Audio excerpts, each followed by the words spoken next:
Yo, what's shaking, everybody? Welcome to another edition of the Monday Overreaction Show here on the Orange Bloods Texas Football Channel. Merry belated Christmas to all of you. I hope you had a great holiday period. This video brought to you by RogueShop.com. Use your promo code OrangeBloods. I know it's post-Christmas. You can still stock those stuffings, though, or stock the stockings with stuffings. Use the promo code OrangeBloods. Texas is home for legal CBD, THC, and more. Who knows? Maybe I am already into my Rogue Shop for the day, and thus just spitting out words. I gave someone a gift Rogue Shop gift basket for Christmas. Catch, they absolutely appreciated it. My kids had cool reactions, but my friend who I gave this reaction, they had an amazing reaction to Rogue Shop. Just want to throw that out there. Yeah, I was in a white elephant deal last night, and I was very disappointed that nobody had Rogue products involved. Although I was told that because they were teenagers, it was a little out of bounds. But somebody brought a bottle of wine, so I don't know what the big deal was. Onward, as you can tell, is in the most hotel-looking room situation of all time. Like, you can just tell that Anwar is on the road in San Antonio. Today's Monday Overreaction Show started a little bit later than we normally go, primarily because Texas defensive coordinator Pete Kwiatkowski, along with Jalen Ford. Who else was involved today in the press conference stuff? Jade Barron and Anthony Cook. So basically the entire secondary and Pete Kwiatkowski joining today. We'll talk about and overreact to a lot of the things that were said. It's bowl game week. We're only a few days away from Texas finishing off the 2022 season. It's always a little strange when that lull hits, right? There hasn't been any college football in a few weeks, and then suddenly we're 3 days away from the bowl game following Christmas. Anwar, I'll just toss it over to you with regards.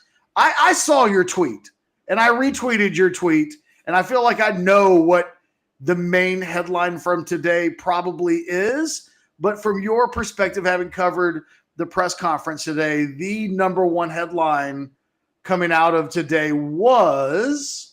Well, I think the newsy thing really of the day, it has to be just, the Jalen Ford kind of non-committal as far as, that whole situation is concerned. And Catch, you would 100% appreciate it, the setup of what I'm about to tell you. So they've got Pete Kwiatkowski on the podium. They have the four guys. Everyone's asking questions. And then someone asked Jalen Ford a question, and I'm like, oh, okay, there it goes. And then it was not about that. And I was like, oh, come on. Why do I have to be the one to waste the question? And it's like, well, I guess I got to do it. So once again, I had to ask, about it, and just say, look, your thought processes on coming back for the 2023 season, before someone asked him about SeaWorld, Catch. And he said, I think right now, just really being focused on Washington and just enjoying this Alamo Bowl with my teammates, which I consider my brothers. All of us, we're spending Christmas together. This is really just my family, kind of just keeping my head where my feet are. And I think that's my main focus right now. Then we'll go from there. To which Pete Kwiatkowski goes, and he joked about it, but he goes, well, that's not the answer I wanted to hear. I thought, good point, Pete. That's probably not the answer any Longhorn person really wanted to hear, Catch. And then off the podium, he was asked about it, and he was asked about the pre-draft process as far as the college eligibility board. I don't know why I'm blanking on the name of the college advisory committee, and about submitting and stuff there. And I think Jalen was kind of messing with the reporter who asked him, Catch, because he said, oh, yeah, that's something that we probably should do and probably something I need to look into. I'm like, nah, bro, you're not. I think you're just messing with him now, because I get the feeling you probably have looked into this. So, it's interesting, to see what he's waiting on why he's, continuing, going through the process. So what he does and how he does it, I have many more thoughts about it. But to get to the crux of what you asked, as far as with the news of the day, it's kind of like we're still waiting to see what happens with Jalen Ford.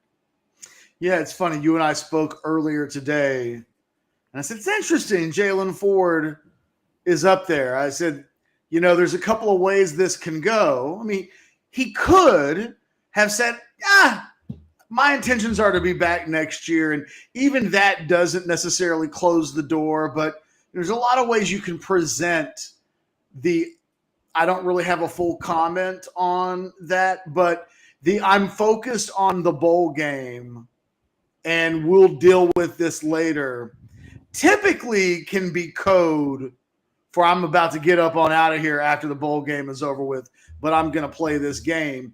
I'm not going to say that's what that was because it's very well possible that that's not what it meant. But Pete Kwiatkowski's response, he said the thing everybody was thinking, which I can appreciate, right? I mean, you hear that and there is a little bit of cringe like, oh, I know he's just answering the question, but kind of wished it had sounded a little different. Look, none of this should be really news. We've been reporting over at orangebloods.com now we were reporting in November that Texas felt really good about bringing Jalen Ford back, that they've been working on NIL stuff, that he, along with T'Vondre Sweat, were real primary focuses of guys they wanted to get situated. About 2 weeks ago, the word started to change a little bit. Had somebody reach out to me completely unsolicited. It wasn't like I said, hey, any updates on Jalen Ford? I kind of had been working under the presumption that things were taken care of. This taken care of thing goes back to the season finale against Kansas, where we reported right around then that things were looking really good. This person indicated to me that the NIL money might not be enough, that as lucrative of a package as there might be, that Jalen Ford, might want to make NFL money, which, I mean, you and I look at contracts all the time. If you get drafted in a decent spot, NFL money is just different than NIL. NFL is greater than NIL. Then there was some talk that it might just be about the dream of playing in the NFL. You start adding all of that together, and there's just a question now as to what's going to happen with Jalen Ford. So today kind of matches what we've been told, which is there's a decision that's going to be made, and it's not quite as simple as he's definitely going to come back. And that's just, we can debate the merits. I really think Alex Dunlap made a really good case a few weeks ago in the Modcast when he talked about when you look at the position, when you look at all the things that go involved, oftentimes really good inside linebackers don't go until late day 2, and that it might come down to how he tests. And it's no slam dunk that if Jalen Ford goes early to the NFL, that he's going to go first day or second day or early in the third day. And I listened to Alex and I was like, pretty convincing case from a guy who covers the hell out of the NFL draft in addition to his responsibilities over at Orange Bloods. But that doesn't mean that our opinions or our insight matter at all. And I will always lean on if a young guy wants to get paid to play football and he feels like he's ready for the NFL, I'll never begrudge that desire to do so. But yeah, one of the clouds that hangs over this game, Anwar, is when this game is over, what happens with Texas's best defensive player? And if he goes pro to the NFL, it's a completely remade linebacking core that will need to be made next season. And Anthony Hill can only play so many spots. So a lot of what you think about with 2023 right now in that defense, it's the idea of Ford and Hill playing together. But if Jalen Ford leaves, this team takes a hit, and then Humpty Dumpty and the linebacking core has to get put back completely back together again, starters and backups, and it's not a small storyline. No, it's not, and catch. It's got to be tough, I think, for guys pursuing NIL deals, and I think this is something that you can speak to a lot because I think you've had a lot of boots on the ground with this. Last year the money was being thrown around so wildly and loosely that it was almost reckless. And now where NIL is being overcorrected, it's got to be hard for guys going and saying, okay, let's pursue this NIL deals. And they're hearing lower numbers than what they heard guys were getting paid last year, right? That's got to be like, wait. Are you BSing me? Like, what is going on? Like, this doesn't make any sense. A lot of dudes on this team driving around in $100,000 cars. Yes, and there's going to be a lot of dudes on these teams that they're going to be driving around in like $40,000 cars and $50,000 cars going forward, just because of the overcorrection. So, but if you're a guy like Jalen Ford, and you're probably thinking to yourself, okay, now I just got to put in some work, and then I'm going to probably get X, and you probably got an agent that you're working with, and they're telling you the same thing. And then when you're like, all right, here it is, and they're like, yeah, we're really not paying X anymore. We're paying a little bit lower on that alphabet. We're paying about L money, not M money, somewhere in there. You're like, wait. What the hell just happened here? And so now, to your point, Kitch, now it's about weighing, okay, what's the best NIL opportunity versus what's the best NFL financial opportunity? Because Jalen Ford, with all due respect, he's not a first-round pick. And more than likely, it's going to be challenging to be a day 2 pick just based off a body of work. Not to say he doesn't have talent, but just based off a body of work, he would probably need at least 2 seasons for people to know, okay, this is not a fluke. I can see this. Probably puts him down at a day 3 pick later on a day 3. And then you got to, okay, is that better than what they could potentially offer me here on a quote unquote 1-year deal at Texas? So you're right, because but the catch, if he does leave, then the only thing you've got from a certainty standpoint is Anthony Hill, which I talked to Pete K about him off the podium. And so if you're not a member of Orange Bloods, this is why you need to be one, because I'll have a lot of that information in the war room. But the Nugget is views him as an inside guy who can who they are expecting to start. But once you get past that, I mean, there's just he likes the linebacker core. He likes the guys that they've had, but you lose DeMarvion, you lose Jalen Ford, which, by the way, is such irony, Catch, because we were talking about who are going to be the standout linebackers heading into last season, and now we're like, oh, my God, you can't lose these standout linebackers. There's some irony, but you definitely don't want to lose Jalen Ford. Well, because it's more than that, right? I mean, you've lost DeMarvion Overshown. Tucker Dorsey was a 1-year rental. And I think when we talk about NIL deals, just to go back to the NIL stuff for a second, I wonder how much there's a universe out there where Texas wins the Big 12 this year, an alternate universe. And Isaiah Nayor plays and has a big season. And you're like, well, that was money well spent.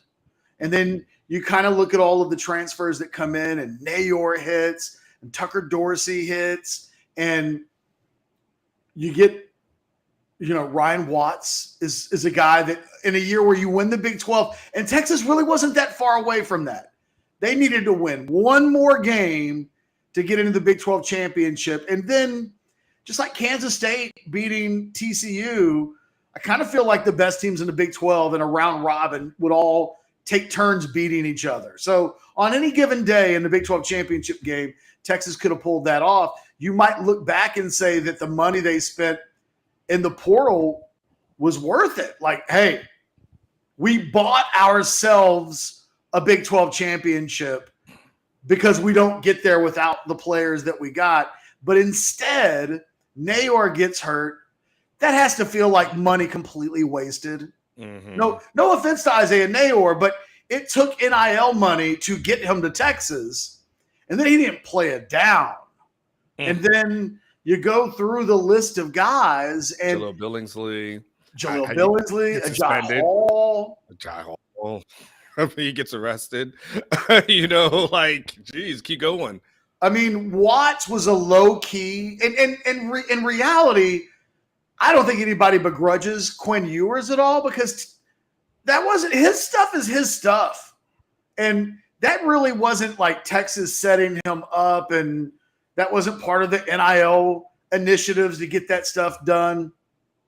Texas did some stuff for Quinn Ewers, but it wasn't like they had millions. But they could also look back at that and say the $1 million guy wasn't a $1 million guy this year, even if they weren't the ones that necessarily invested that money. And so in the end, I think Texas, look at what it paid Isaiah. If you look at what they paid Xavier Worthy, I mean, I don't want to get into the specifics of that, but from what I understand, it wasn't quite $1 million, but it was a lot of money. It was high six figures. And you look back this year and you go, did you really get high six figures production from Xavier Worthy? Not all his fault. Better quarterback play, and the answer might be yes. But, the answer this year probably was you didn't quite get what you thought you would be getting. So as they try to fix the overcorrection, which is they spent more money last year in NIL than most schools did, I think there's a feeling that the market needs to readjust, correct itself a little bit. And what it does mean is slightly less money. And I think the question would be, well, look, okay, so if you were going to give Jalen Ford Xavier Worthy money this year, high six figures. Minimum wage in the NFL is basically high six figures. Yeah. So unless you're going above and beyond that, what, $1.5 million? Right? Unless we're going into territory that hasn't truly been tested with. Because Jordan Addison didn't get 1.5. He didn't get $1 million from USC. Usually these things turn into fishing stories. It's like, oh, a guy got like $1 million. And in reality, it turns out it's not quite that much money. Just like, how big of a fish did you catch? Oh, it was this. Okay, it was this big. But it starts out like this. So I think Jalen Ford has an interesting decision to make, because he can stay in Austin and make really good money, but it's not going to be life-altering money. It's not going to be so different that if you're ready to play in the NFL, and look, a lot of people don't want to hear this, but some dudes are like ready to not be in school. I mean, yeah. They're cool with getting paid by the university. They still got to go take their history class. And they still got to be on pace towards a major that maybe they don't care about, because not every college football player is really trying to get a degree, if we're being completely honest. So that's just a situation in limbo. And the linebacker position as a whole, there's so much turnover that from returning players' standpoint, you're talking about Jalen Ford and Jet Bush out of your top 6 linebackers that would be coming back. It can't, if you're Texas, it can't just be Jet Bush. Oh, come on, Jet. No, I mean, look, he's a hell of a lot better football player than I could have ever dreamed about being. But Jet Bush is not a high level plus starter at this level. Jet Bush is sitting in his hotel room talking about, what the hell, who just fired shots at me? No. It's just, it'd be like if we were talking about the running back room. Imagine a scenario where it was like, well, the only running back that's coming back is a former walk-on who's now a scholarship player. Mm-hmm. If the quarterback room was just left with, I don't even want to say Charles Wright, because he's a scholarship player, right? So it's a unique situation. Jet Bush has turned himself into a guy that's worthy of being on scholarship at the University of Texas, but he's not at a place where I think anybody involved is thinking to themselves, he needs to be a starter. in 2023. And so there's just a lot of work to be done. And that's with that. Look, there's a lot of work to be done. It's funny because I'm on Orange Bloods right now, and I'm looking at your Kwiatkowski quote on Anthony Hill, and he makes his initial remark, which is he's a really good linebacker, and then he hits but he's still a kid. And like, that's not going to keep him from playing a lot next year because Kelvin Banks was still a kid, and you hope that Anthony Hill is the Kelvin Banks of linebackers. But it's a position you need 3 guys, 4 guys, 5 guys, 6 guys. And I think that, you know, if you're Texas, you're hoping Ford comes back. I don't know what, honestly, to think about. It's a bit of a shoulder shrug at this point because I don't know if there's a leaning one way or the other, but there is real concern. And I think Ford's comments today echoed that there's a reason to have, at the very least, some slight concern that he could have when this game is over with, his eyes on making a move. Yeah, it's interesting, Catch. I was talking to one of my friends who's an NFL writer right now. And, you know, Catch, I haven't covered the NFL in years, right? So we were talking about like practice squad guys. And, there's a new CBA, so it's been a while. He told me, I think the number for the practice squad is like 277 now if you stayed the entire year. Which back in the day, it used to be like 80,000, right? I mean, it was they were getting jacked. And so at that point, it is what it is. But now you're talking about practice squad. He said the NFL minimum right now is 700. Like, again, these are things I've been in such a college-focused world. It's so weird. Like, my entire life was the NFL, where I used to always know these things. And now I'm like, it is what? Like, are you serious? they getting paid that much money? So he tells me, like, it's 700 is the minimum. That's some stuff to really think about. Like, if you're Jalen Ford and you're telling me, hey, and that's with no signing bonus. Like, if you're a rookie, even an undrafted rookie free agent, tack another 25 potentially on top of that. But even a low second day guy's probably getting 100,000, 200. You know what I mean? I don't even know what the bonuses are at that level. The contracts aren't huge, but it's significant, right? We're at 6 figures potentially worth of money. And I think, it's a hell of a thing to be in a place on where it's like, it's going to take high 6 figures at a minimum. But even then, mentally, he might find himself ready to be an NFL player, to be paid to do this as your job. And a lot of these guys think of this as their job. And part of the thing that makes it a harder job is the school part of it. I'm not trying to say that Jalen Ford is running from school. He might enjoy the hell out of school. It might be his favorite part of the experience. I'm just saying when Connor Williams was ready to leave Texas, he was just ready to go get paid.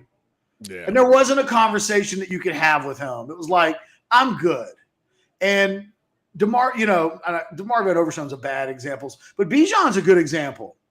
It's funny. Texas has been having practices lately, and I've been watching Bijan tweet and do social media stuff like in the middle of Texas practices. Like, he is mentally gone from being a college football player. And, I never begrudge people that are in that position. And, we'll move on. I got one question for you, Kat. Yeah. Just one more thing. It's hypothetical, but, he's also in a situation where he's seeing people around him go pro. He's seen Bijan say, "Okay, I'm going to go pro." Roschon, of course, is a senior. He's going to go pro. And I'm wondering how much, when you're talking to these guys, right, and you're interacting with them, in the locker room. These guys are around. So Bijan's around this and that. There's got to be is there a part of him that's like, I kind of want to be a part of this thing too. It's when all your friends are going somewhere cool. You always don't want to be the one that's left behind. You don't want to be like, well, I'll just hang out. Like, sometimes I know there's independent thinking, but there's also a little bit of peer pressure that, DeMarvion, he's already out. Bijan's out. Roshan's out. Keandre's going to, he's a senior. He's going to be gone. Anthony Cook, he's going to be gone. And, it is a larger contingent of guys. Yes. It's not just one or two. It's like a good number of guys who are going to be out. Just wondering if even just for a little in the mental psyche, will that ever have an impact where he's like, my friends are going, I think I want to do the same thing with my boys as well. Well, I mean, he was the best player on that defense this year. So if anybody is ready for the NFL, he internally has to be thinking it would be him. And if he's hearing that DeMarvion is a guy that could be a day 2 guy, Ford, if I'm Ford, I would be thinking, well, I did everything. I did everything that Demo did from a production standpoint this year and more. I'm the guy that had the interceptions and the created turnovers and more tackles for loss. And, you start stacking up. He's the guy that was, I don't know if he ended up being a consensus All-American, but he was a guy that won All-America honors this year. So we'll see. We'll see. Mm-hmm. I'm curious if we eliminate Jalen Ford, the most interesting thing from today's, because what was the last time we talked to Kwiatkowski in the spring? I think it was I believe it was actually sometime in August. So I had to go it's back. It's when he said, what pass rush? Yes. We thought he was in trouble at that point. Talk about keeping it real, because I'm like, hey, coach, I would like to, talk about, we didn't get a chance to talk to you last season, so I just want to kind of talk to you about the pass rush. And so I was like, what? He's like, it just interrupts. What pass rush? I was like, Kwiatkowski's the king of like the 7-second soundbite, man. He knows how to just jump in and say it quick, and then it's the thing we'll remember. He did it today. Yeah, he's so good. He really is good. It's a shame that Sark doesn't let his, Pete talk through the season. And can I sidebar this for a second before we go on to hopefully we talk about Hudson or something to that effect? The Sarkisian policy is he wants to be the one voice and he wants to be able to represent the school and all that other kind of thing. But I'm just saying like this, Catch. If a man in his 40s or 50s, whatever he's at, right? If that guy can't echo exactly what you say, think, or believe, and you have less faith in him, but you have faith in 19 and 20-year-olds that you have go to the podium every single week. You have faith in them to speak the company line over a grown-ass man. If your coaches can't speak and not create controversy, you have hired the wrong people, period. Like, you literally have hired the wrong people, because how is it that a 19-year-old, you can prep him? How can a 20-year-old could sit down with Bianco before he comes to the media and get the notes of what to talk about and be fine? But if a defensive coordinator be going to speak to him once a year, okay, that's his sidebar. Just had to say that. Get it off my chest. It's completely fair. Just feel better about it. I feel better. Hey, look, and every time he talks, he cracks me up. So I kind of wish. And that guy, look, he's the voice of the defense. Yeah. Like, there's been some rough times, and you're rolling the teenagers out there to talk about why you gave up 40 or why why you couldn't get to the quarterback. I don't know. I've never liked it. Yeah, I've never liked them have the players having to answer for what happened during the game afterwards when, the $1 million coordinator sitting on the bus. Like, just has always rubbed me the wrong way. I had an issue with back because you come from the NFL. Yes. And like, it's an accountability league. Those dudes are being interviewed after games. What happened? Correct. That it ain't like, oh, well, you can speak to him in August. Like, what? No, I'm filing a complaint. I'm filing a complaint with the PA if I don't get this whole thing. Anyway, sidebar. I don't want to derail it. So did Kwiatkowski say anything else? Yeah, he said at all. That give us the greatest hits. Well, okay. So there's some things I would like to say for the war room that were off the podium. Okay, well, tell us some stuff that you're not going to use later. Yeah, because let me go through a little bit. Because I thought like I was able to, from a war room perspective, be able to get his thoughts on some of the guys who he had signed in the signing class. And I'm like, this is great for our subscribers. They're really gonna, really get into this. And here's a real good teaser for what I'll have in the war room. I asked him several questions about his relationship with Gary Patterson and how that worked this season. Ooh. And we're going to have to do the war room early this week. Yes. Yeah. I got we can't put it out Thursday. We may. Oh, shoot. You're right. I may have to. Man, you're right. We usually do it like 48 hours. We have to do it. We haven't talked about it yet. Those of you in the chat right now watching the show, you're getting Wednesday. This we might have to do it on Tuesday or Wednesday. Oh, snap. Yeah, we can't do it on Thursday. No, it might be an abbreviated post-Christmas edition of the war. You might be the war room this week. I've got enough. I've got enough. I got enough on their relationship. And I basically said, like, how did you ask them? When Gary Patterson got hired, the thought process was he needed to be hired because you weren't doing your job. So tell me how you handled that whole situation. And he gave me, I had to put on my big boy pants. And I'm just going to tease it to that. I'm going to let that thing go. But I had to hit it because outside of that, someone would ask him about SeaWorld and what's it going to be like when they go and see the dolphins later today. Can you imagine not having access to that dude all year? And then you get your ass to San Antonio. You get him off the podium and you can ask him anything. What'd you get for Christmas? Were you on Santa's good list this year? Oh, my God. Let's talk about Hudson Card for a moment. He's at Purdue. Yeah. That happened today. That announcement happens today. Hudson's had some. Here's my overreaction since it's Monday. Hudson's had some bad luck with timing in his career thus far. And him ending up at Purdue feels very underwhelming to me. And I think Hudson ends up getting punished by the fact a lot of quarterbacks entered the portal. Good quarterbacks, all conference level quarterbacks. And I think there was a musical chairs game that was played.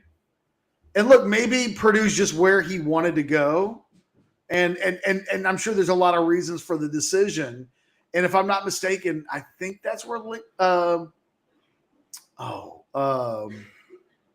think that's where Graham Harrell is currently as the offensive coordinator. So you'd be throwing the ball a lot. But I think that he ends up, for me, Notre Dame was being mentioned early on. There were some Notre Dame, Alabama. There were all kinds of schools being rumored, and that he ends up with a tier 3 Big Ten team. It may mean that he gets to play a lot, but I can't imagine that that's what he thought, where he thought he would go when he first entered the portal. But I think wide receiver and quarterback are probably the two positions in the portal where we've seen the most talent kind of make itself available. And that's probably a big part of why he's at Purdue. Yeah, it's really interesting because I've had some people text me and I'll have to say that I'm going off of what they've told me because I don't follow Purdue that strongly. They said they're worried about the whole situation only because they said Purdue doesn't really have a good offensive line and the team is just okay. So just worried that did he make the right choice that's going to showcase his highlight, his skill set. I'm on the Purdue Rivals site and I'm kind of just looking through what they wrote. And at the end, they say the Texas transfer will presumably become the starting quarterback for Walters Harrell, and the Boilermakers. And of course, they mentioned that, Michael Amio, I believe, and incoming freshman Ryan Brown are the only two scholarship quarterbacks on the roster. So they only got three, guys that are there. They had one guy entered the NFL draft. The other guy went into the NCAA transfer portal. So it may end up being a clearer path to him. I just hope for Hudson's sake, and again, not following Purdue, just hearing little things, what I've been told about it, I'm hoping it ends up better for him than it does for Casey. That's just my hope for him. I'm okay. I'm all about pursuing your dreams, getting for fresh start. Don't go to a shit program. I think Purdue's better. The problem with Purdue is they're like 6-win Purdue. They're never going to be elite. Mm-hmm. They're rarely terrible. Yeah. They're always kind of, but you know what? If he goes to Purdue and they're decent for a couple of years with him playing quarterback, he'll get a chance to probably play quarterback in the NFL. Practice squad, third team, second team kind of a guy. Maybe he's never elite of the elite, but once you sneak into the league, if you can stick, he just needs reps. If he's ever going to be that guy, one way or the other, he needs to be able to, and who knows, if he balls out at Purdue, he can then probably leave as a grad transfer because if I'm not mistaken, he has not yet graduated from Texas. He wasn't listed in the portal as an actual grad transfer. So there's a world out there where if he has success at Purdue, there might be another move there. But, it's a reminder that junior, very few times in the last few years has Texas probably had, in the last 4 years, between 60 and 80 guys leave the program, enter the portal. I mean, last year was a flood of exodus as Sarkisian was able to bring in this monster incoming players class, in part because they lost a ton of guys. Rarely do those guys upgrade. Mm-hmm. Junior Angelau goes to Oregon. He might have upgraded. Andre Carrick went to Tennessee. Lateral at best. I mean, Tennessee was really good this year, so you could make the case that he upgraded because of how good they were early in the season.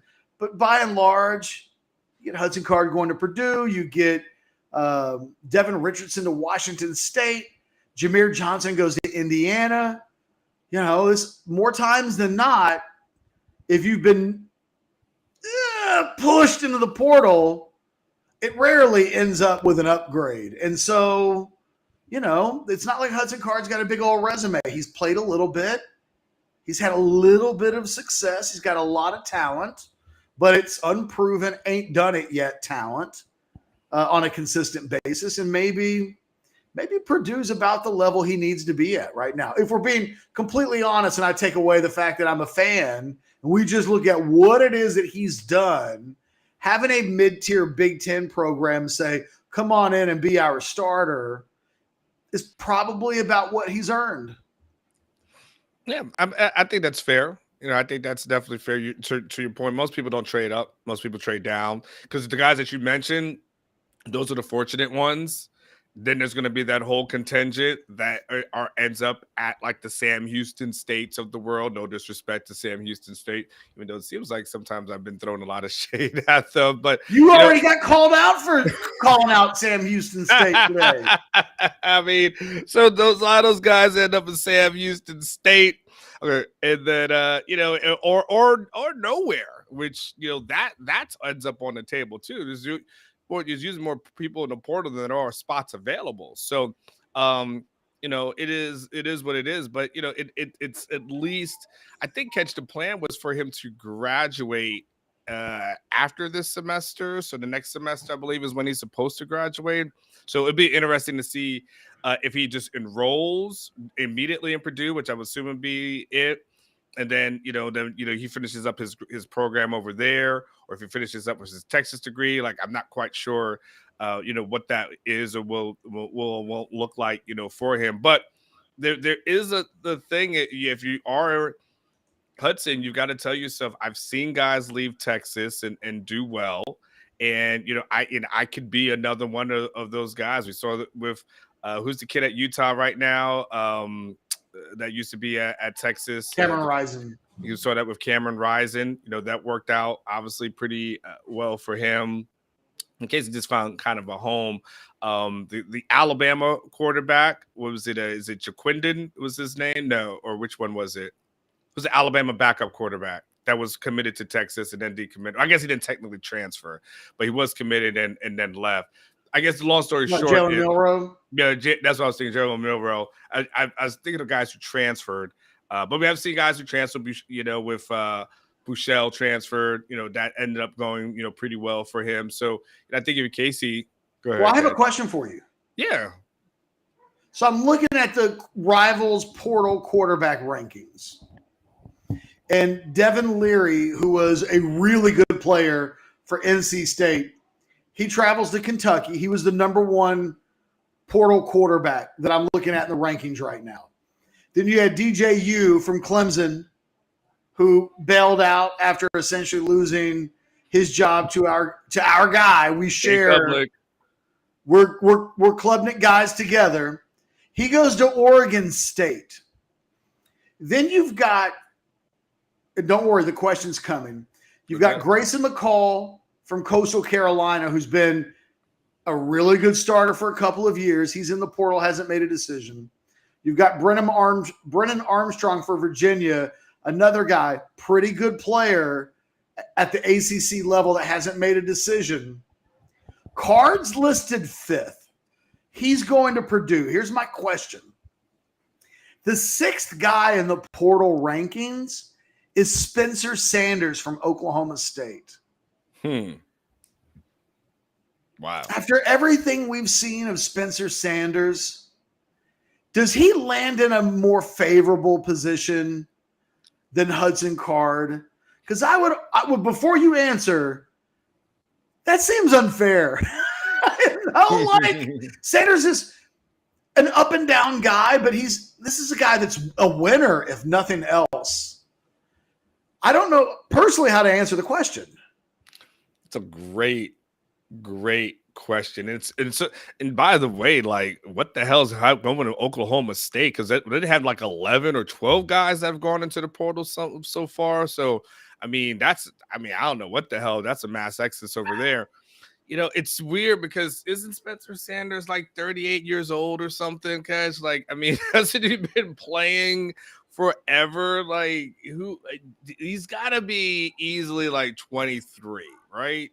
And so and the thing about Sanders that's interesting to me, it kind of gives me a little bit of pause with him. If he was that good, we would be talking about this guy being in the NFL. Yes. And so that many years in college, you're not going to the NFL. There's something lacking that's in your game. That just is what it is. I don't know if I think he ends up with an okay situation for sure. I think he'll still be in Power 5. I don't think we'll be seeing him trade down. Like, I'd be surprised if we're seeing him in like a non-Power 5. What Darwin said. Oh, damn. Oh, it's a little too on the nose, Darwin. Damn. Well, I'm sorry. Woo. Well, damn, Dar. He just firing hard on the day after Christmas, man. The thing is, can he though? Like, that's what I'm asking. Like, is Spencer Sanders even going to get a Nebraska position? Because can you sell Spencer? The thing about Hudson Card, that Purdue coach can tell his fan base today, we think we got our future. Like, this guy has been compared to Aaron Rodgers in the past, never by you and I, just for the record. That was always a former Texas coach to the Athletic, and that thing lived on forever. But you can sell like, we think this is going to be our guy. Man, if you're being sold Spencer Sanders, I don't know. I don't know. He's not the guy that you say that's the guy. Is he the guy that says if we get him, we're definitely going to win a championship? Or you're just saying we just need some quarterbacks? I feel like, I mean, if he goes to Sam Houston State, you might say that. Well,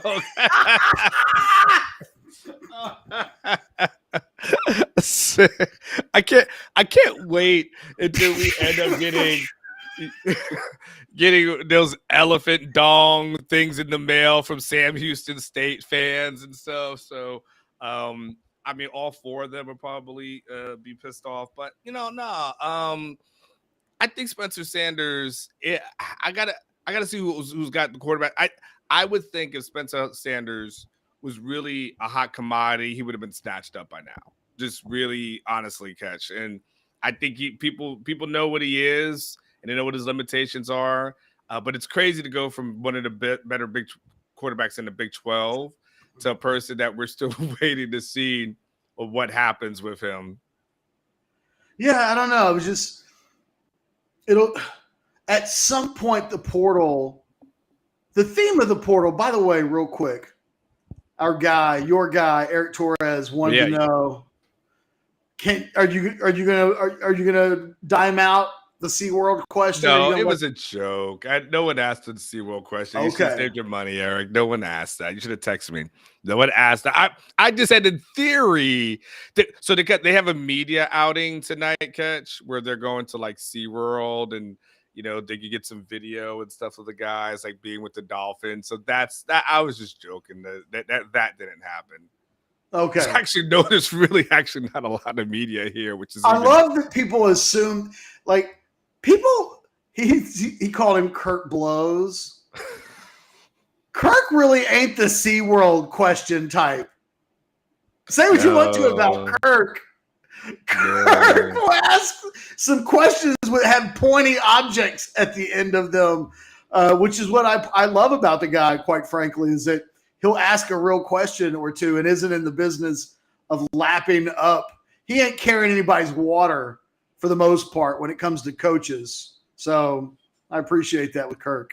Yeah, I can't think of any coaching staff since I've been here that's told me, you know what, I really love the writing of that Kurt Bowles guy. I'm like I can't think of any person. I try to go through my head. I think there's only I don't want to dime out the only one person I think at UT that loves him, but there's that person. It's from an administrative side. It happens. What else do we got today?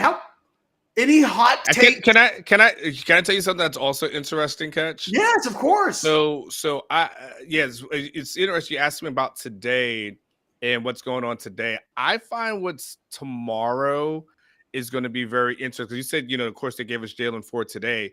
Tomorrow they're bringing Xavier Worthy to the podium, and I find that to be all kinds of interesting, all kinds of fascinating. Because Xavier is not a huge talker. You and I both know Xavier is not really into the media interview thing, but he will be asked some questions though, and it will be very interesting. When I just and we could go back to today for if you want to, but what happens tomorrow when people say, "What's your future?" Because Jalen Ford is deciding Catch in between. Am I going to go pro? Or am I going to stay? Xavier's deciding if I want to stay or go to the transfer portal, which is a totally different. So now, if Xavier gives us the exact same Jalen Ford answer, the reaction is totally different. Now you're like, this guy's all chips. You almost need Xavier to come out tomorrow if you're Texas and just tell folks, yeah, I know there's been a lot of things that's going on. I know you've heard a lot of things. I'm a Texas fan. I plan to be here. Blame it on rumors, blame it on the internet, whatever. That's probably the thing you need to hear. Because I feel like if he is asked about his future at Texas and he says, I need to kind of, see what happens after the season. I've just been focused on that, but I need to reevaluate. I don't think people will react as kindly to that kind of answer. I think you're going to get a very positive Xavier Worthy tomorrow I don't know exactly what he will say, but he's got a new number. It feels like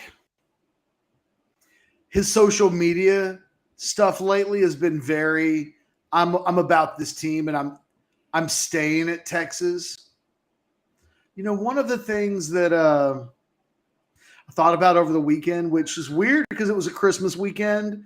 So like I should be thinking about family and my kids and instead, in addition to thinking about those things, I thought a little bit about, and I'm writing about this a little bit. I'm not going like overboard in my 10 thoughts from the weekend, which I'll have out tonight on Orange Bloods. Oh, I completely kudos to you for getting the Sunday pulpit done. I didn't write a word, not a single freaking word on Saturday or Sunday. Catch. I've worked with you long enough to know that was going to happen, and that's why I got the pulpit done. Well, thank you. But no, seriously, I'm like, this dude, I know he said business as usual. I like that dude's going to be with his family.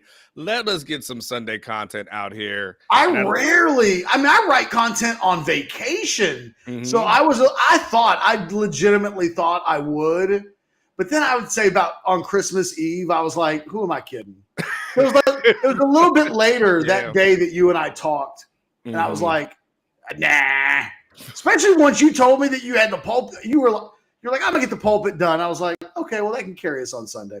And actually got a lot of views. It did very well. Yeah. People needed to get the hell away from their family and get on Orange Bloods and read some pulpit. Poor Alex, I threw a few little scuds at him to start the column.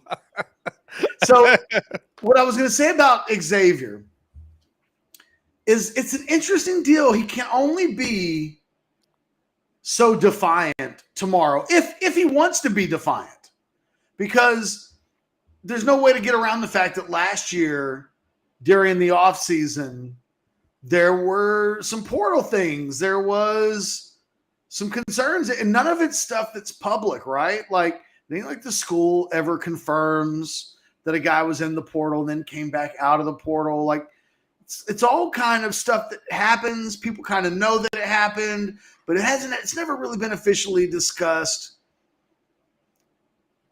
I think it's safe to say that not everybody in Xavier Worthy's orbit is pro have him stay at Texas. And yet Xavier Worthy's still at Texas.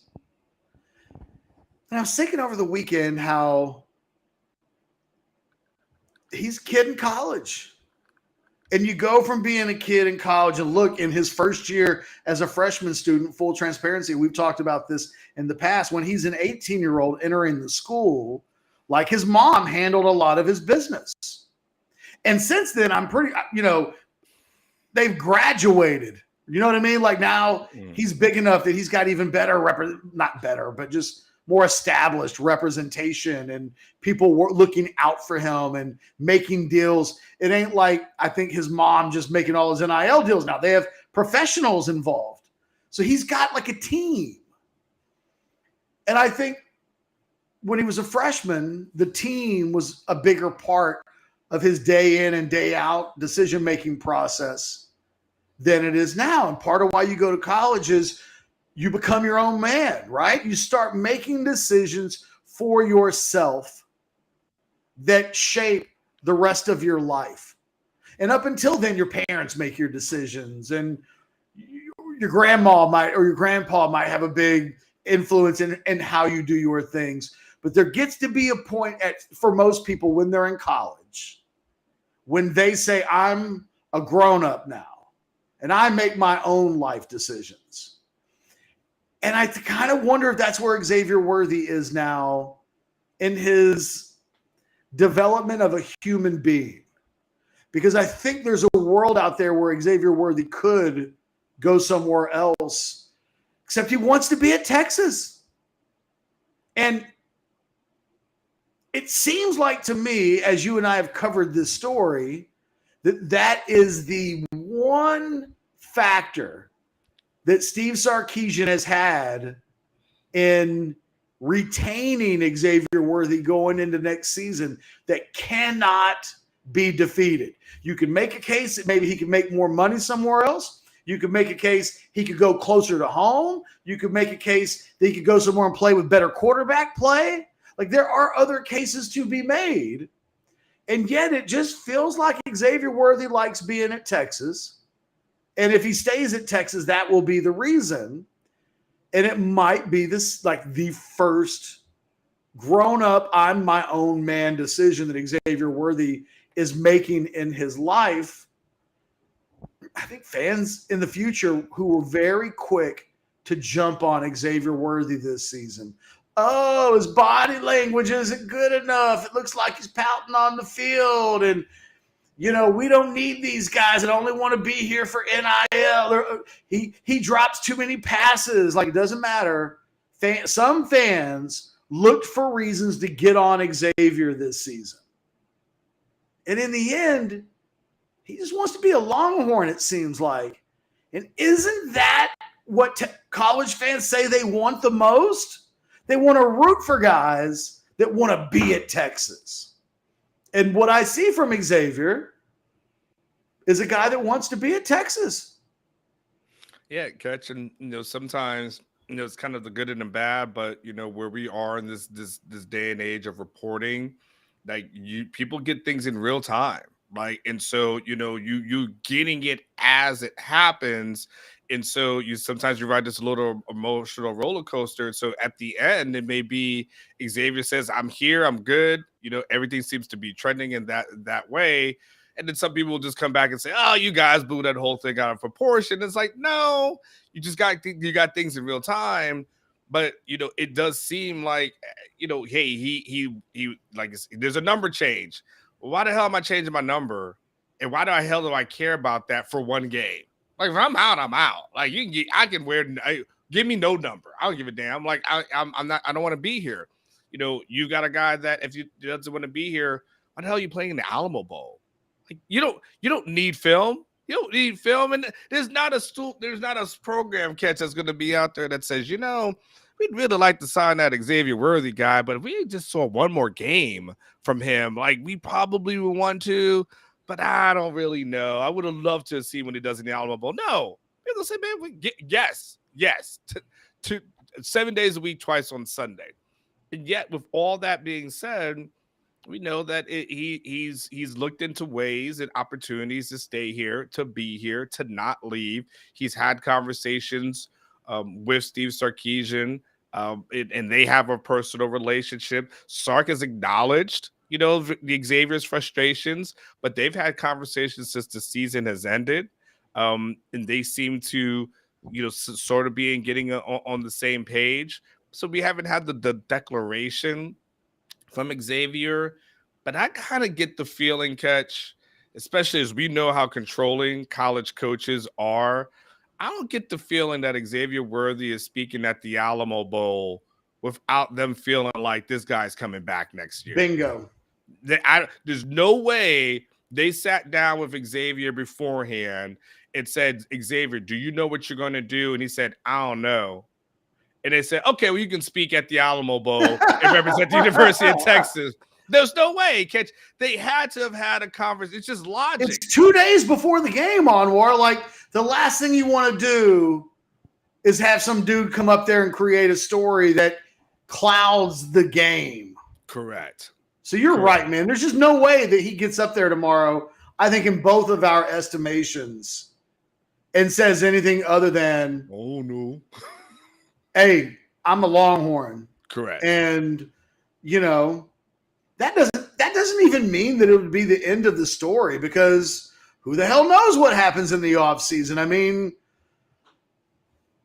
he could have said that last year at the end of the season, and the things that happened in the offseason still happened. But again, I think we're seeing maybe an Xavier Worthy that's more of his own man than he would have been when he was, quite frankly, a freshman and playing football, but also he had an NIL deal with us before he ever played in a game. Mm-hmm. And, that's asking a lot of a dude. And So I'm interested to see what that looks like tomorrow. But I wonder how far he goes, considering there's a backstory to all of this that I think the hardcore fans know about, that the mainstream fans might not, because they're not on Orange Bloods. They're not living and dying every single day by the details of the things that happen. They show up on game days. I got friends that are season ticket holders, and they barely know the names of the players, but they show up on Saturday, and that's when they care. And those fans won't know any of this stuff. So I don't know. It's peculiar. Well, let me ask you this. Who are the players speaking tomorrow on offense? Off the top of my head, if I remember it correctly, it's Let's see if I can find Quinn, Jatavian, Xavier, and offensive lineman, who's the center, Jake Majors, I believe. I believe that if you're checking, I believe that's correct. It's an interesting list. Blake saying that is correct. It's an interesting list of guys. No Bijan, no Roshan. Your primary two elder spokespeople of the offense, week in and week out, you're hearing from Bijan and Roshan. They're gone. And now Quinn, who's fighting for his job, even now, next year, wonder what questions Quinn will be asked. Hey, Quinn, any comments on Arch Manning? There's, you know what I mean? It's interesting that he's on the podium. You got Xavier. We've outlined his situation. Jatavian now a leader on this team. And then Jake Majors, which, no offense to Jake, kind of would like to hear from Kelvin Banks. I mean, I know why they picked Jake. He ain't going to say anything. Not that Kelvin Banks would, but Jake Majors will be the most boring University of Texas team first. We're focusing on, you know what I mean? He going to roll off the cliches that the coaches will love. Yeah. And by the way, Catch, to interrupt you real quick, Chad Gibson says no Whittington. This goes exactly what we're just saying, because Whittington hasn't made up his mind yet. And because they don't know. Great point.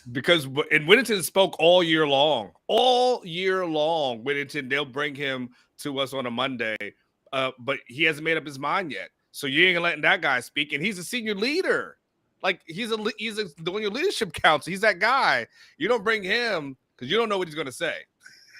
Well, he'll get asked that question and he doesn't have a definitive answer. Mm-hmm. You couldn't not have Jalen Ford up there, though. That really would have looked peculiar if you're bringing up everybody but the All-American. Yeah. You can get away with Jordan Whittington not showing up because he didn't have – there are only a few guys that would have to sit at that podium. And I would argue that 3 of the top 4 guys have announced they're not playing in the game. So on offense – Roshan and Bijan. Then on defense, it's Demo and Ford. Mm-hmm. Those, in a world where everybody's playing, those are the guys that are on the podium. And you could have a couple other guys straggle along, but they're kind of the reps.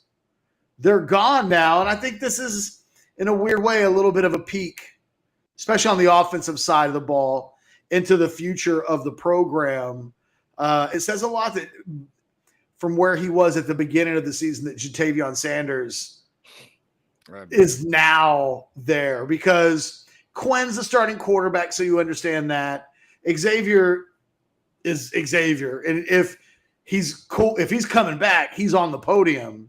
Jake Majors is the elder statesman in the offensive line. Sanders has forced his way there with really an incredible season, and I think going into next season, when Texas fans are like, who's replacing the leadership that's gone? I think Sanders, for me, will be one of those guys. Yeah, no, absolutely. It is, always worth being said. Sanders was a guy that was kind of a bubble guy coming in, and that's the real reason why they wanted Jaleel Billingsley, so badly. And he was supposed to, it was supposed to be Jaleel's job. And Sanders basically at some point of the spring of last year said, okay, we're good, we're done with this, and took over and never looked back and became a leader on this team.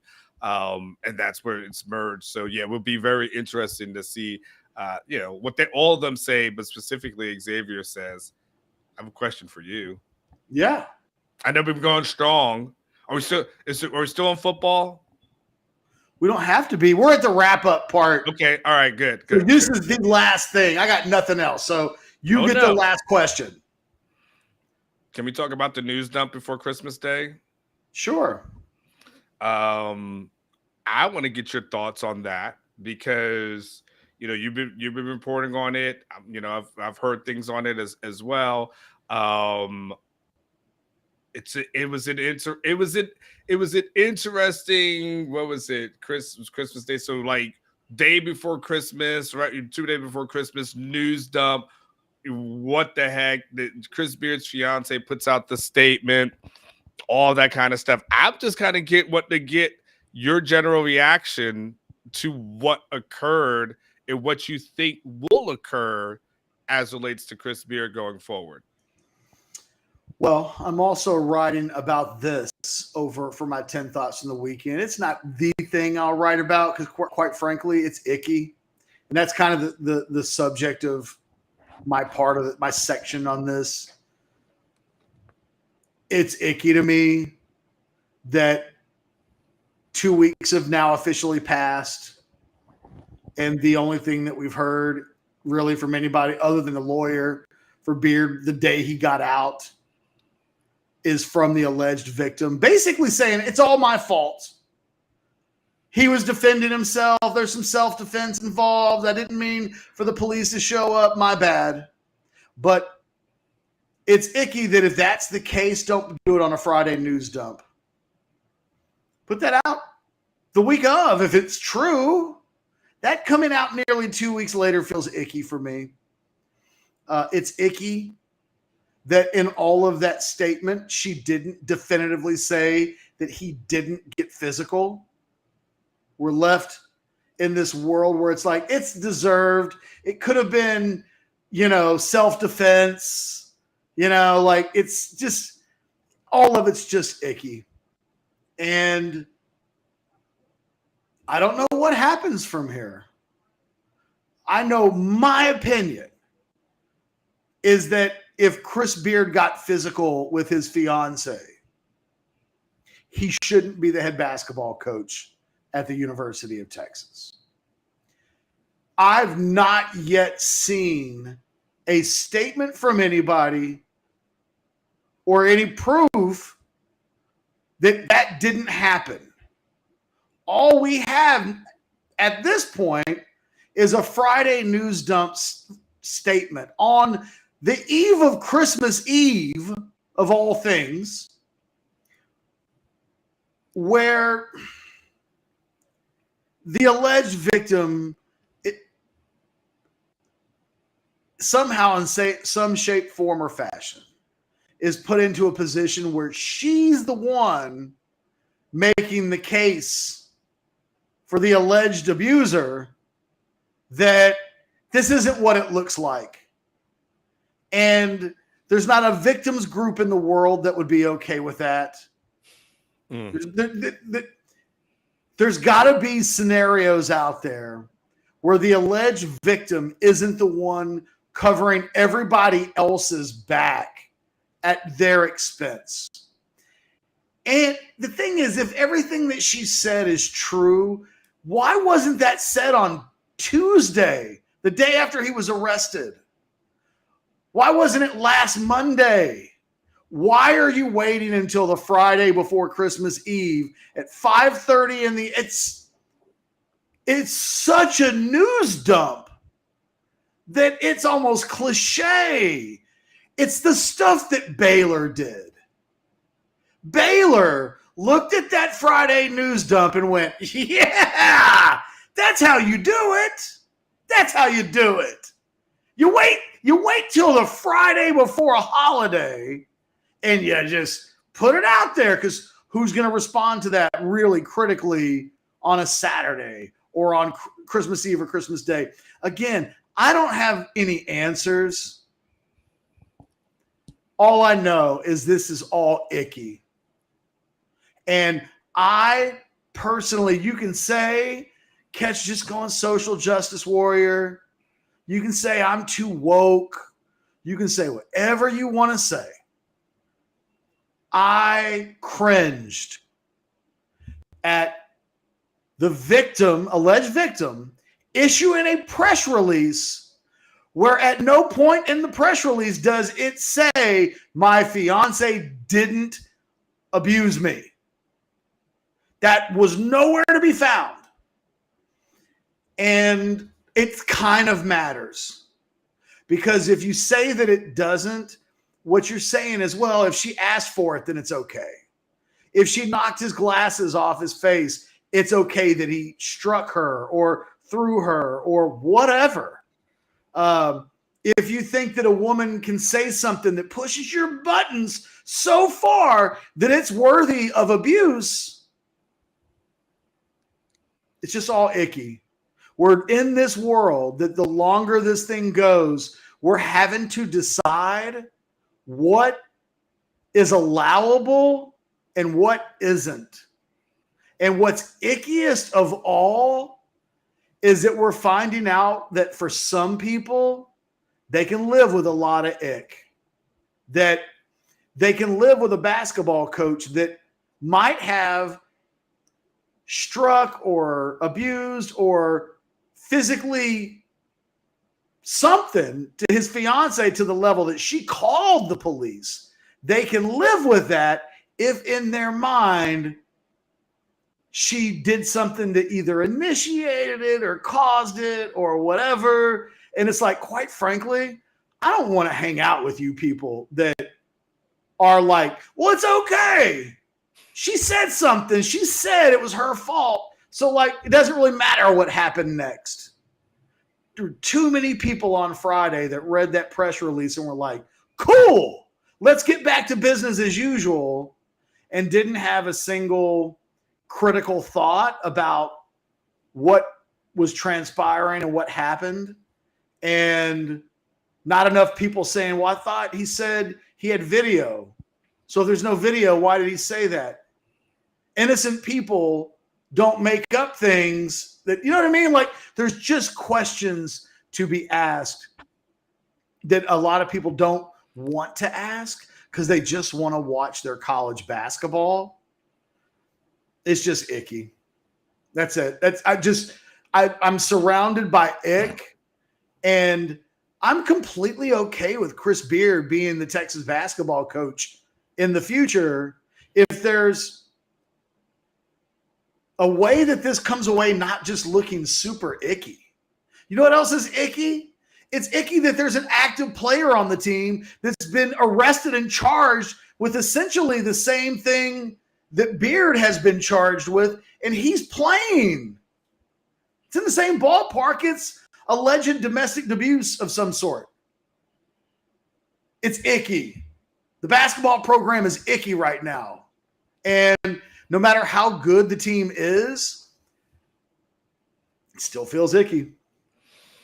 You know, Catch, I don't know how Texas moves forward from this, because you sense that they're not in a hurry to move forward from this. And look, it's clear cut, right? He was arrested, charged with a felony, got in the news. Like that's a contract violation. Like there's really nothing else to really discuss, Catch, as relates to this thing.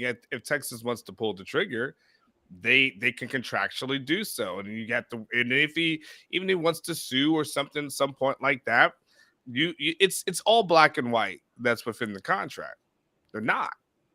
And so it's almost kind of a testing of the waters to see, well, how upset are Longhorn fans really, really going to be? Because are they that upset, or can we just say, crazy stuff happened, lots of accountability on both sides, and somehow kind of rebuild this thing. Anwar, here's a perfect example. Rob in the chat, I'm assuming he's talking to me, says, and you're a bit icky if we're being real. I mean, okay, I'm icky. But am I domestic abuse, have the cops called on you and arrested for assaulting your fiance, icky? Is that what you're saying? Because I would argue that there are levels to ickiness. And if you're comparing whatever level of ickiness you think I am to being arrested for allegedly assaulting your fiance, if you think those two things are remotely the same, that's what I'm talking about. That's icky. Those type of catch, you just care about women too much. Like, you know, I think I just take all this very seriously. And there's no, you know what the correct answer for Chris Beard was 2 weeks ago to the day? Walk your ass away, man. The way the police report reads, he left the house. Go to a hotel. Don't put yourself in a situation where your response is allegedly getting physical with your fiance. Because I'll say right now, that's never happened to me. And like, so the moment you cross into the territory where you've been arrested because you couldn't control your shit, allegedly, you know, that's just a different level of ickiness that in my life I can allow to like happen. So, you know, I mean, we all have our things. There are plenty of things in my life that I could do better. But the answer 2 weeks ago was to walk away. The answer is never, oh, well, the button finally got pushed that needed to get pushed to push me over the top.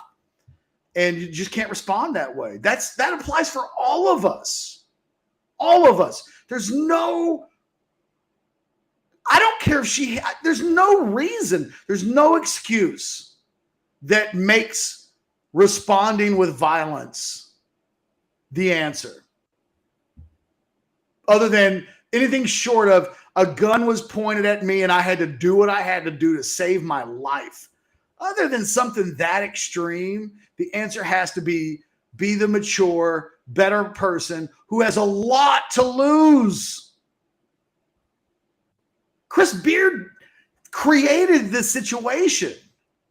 He did. Nobody else. Nobody else that's sitting around saying, giving an opinion, a subjective take on this. He created this. It's his responsibility. And, you know, again, icky that the alleged victim was the first person in this story to take any responsibility by saying anything that happened could fall into the category of self-defense.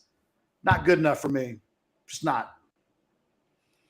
Tough part about it is, you know, usually the victims always, not usually, but oftentimes victims walk it back. So I think in a court of public opinion, no matter what she says, there's still going to be people who are not going to believe her. And then, you know, Catch, I just still think going forward, you know, how does Chris Beard go into a living room and recruit and not have to address that? And you know, and have a good response for that. How's Chris Beard travel, you know, in conference and deal with all that, the distractions that are going to come with that? Every student section that has his mugshot or have him, you know, wearing, you know, jail uniform or something to that effect, like that's going to happen. How does it not come up on every broadcast that he's in? You know, for all the shit that we give LHN, we said the day after he got arrested, that's all they talked about. The day of, I mean, I guess it depends, but that was a Monday night game. Yeah, day of. So you're right. From a time frame perspective, that's all they talked about. And guess what? That's all they'll talk about, or any other broadcast will talk about going forward. You know, radio interviews, getting to every time this team goes to the, you know, the NCAA tournament. It's going to be guys from all over the place. You know, Chris Beard's got to take the podium, and he's going to say he even doesn't want to talk about it. He's going to be asked about it. Yeah, I think it's tough. I think it's very tough for him going forward. Now, like I said, it'll be interesting to catch to see what Texas does and how they let this thing, because what they do, let it play out. But the longer he's on staff, even though he's suspended without pay, but the longer he's associated with the university, the longer he has a time to mount his defense.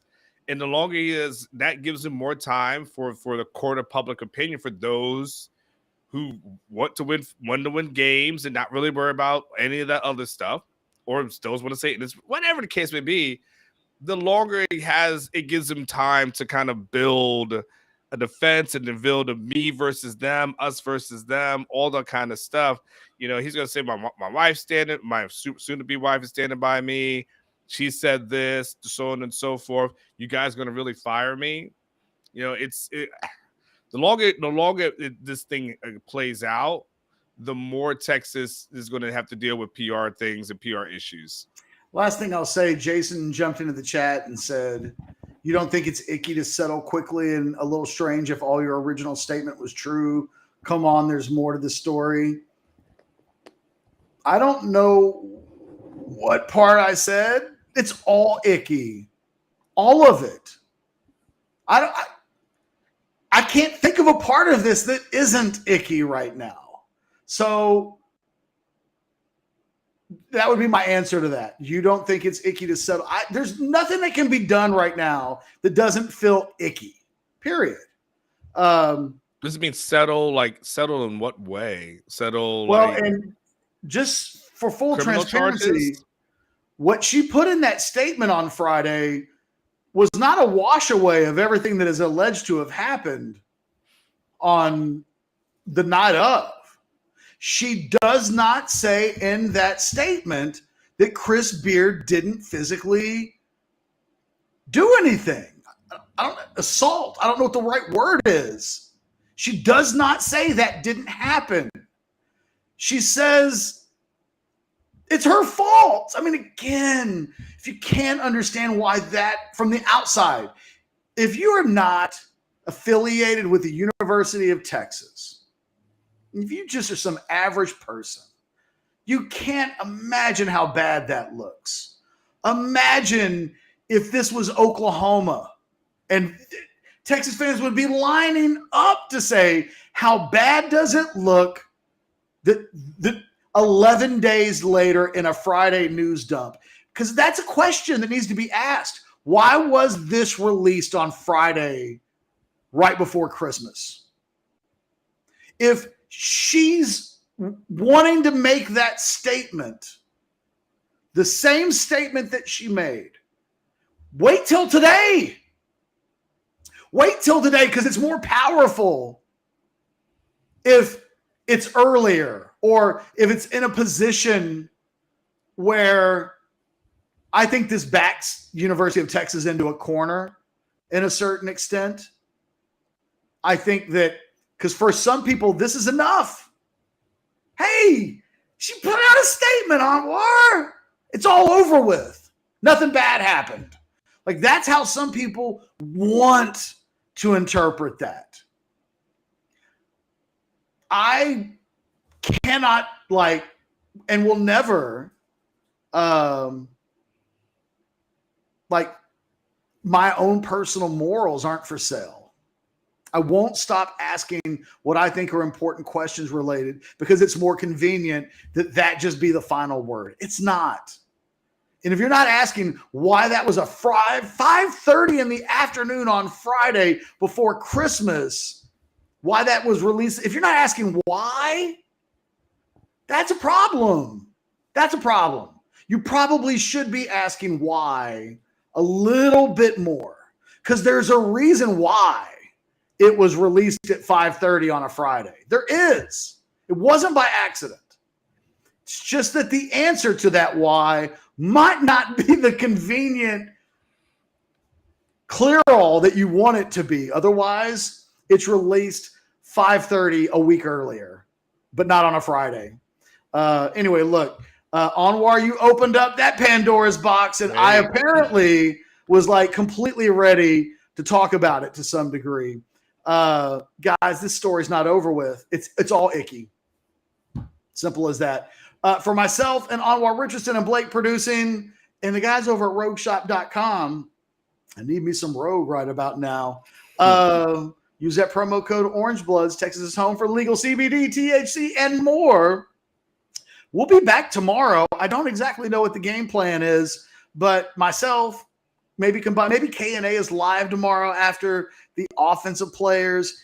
I don't know. We need to work out exactly how we're going to roll that out. Oh, the modcast is tomorrow.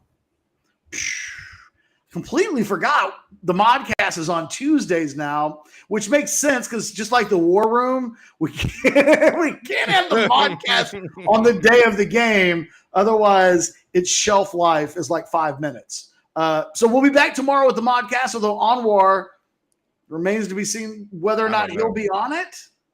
We'll figure it out. We'll figure it out. We'll be back tomorrow. Give us some likes. Subscribe to the channel if you haven't already done so. You guys have a fantastic rest of the day. I hope you guys had a great holidays.